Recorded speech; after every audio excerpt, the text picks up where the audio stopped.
सदी के दिन काहे करता रुहाला बिचौरे में रोक देले बारू जय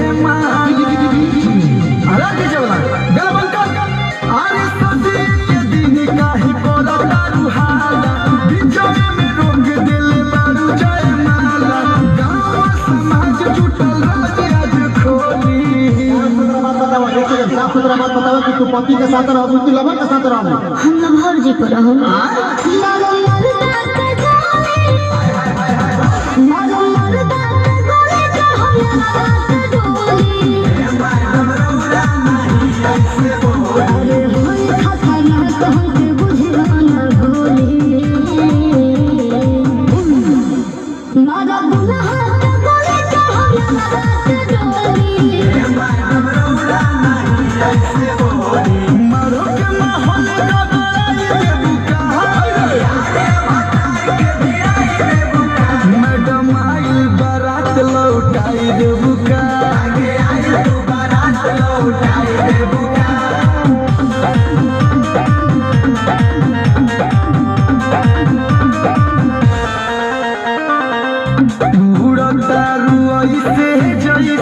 उड़ेला जहाज हो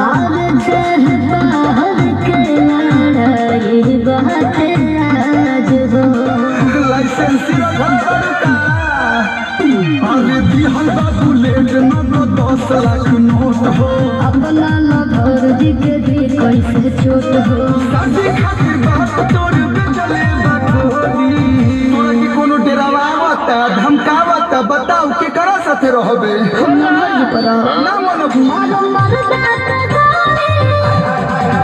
मारो मरदा गोली ते हो गोली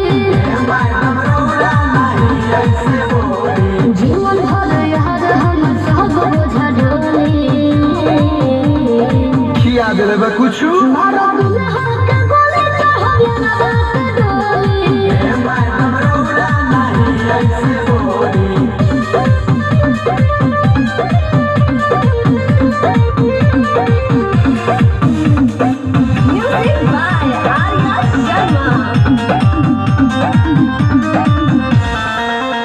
भर भूतुआ हबिया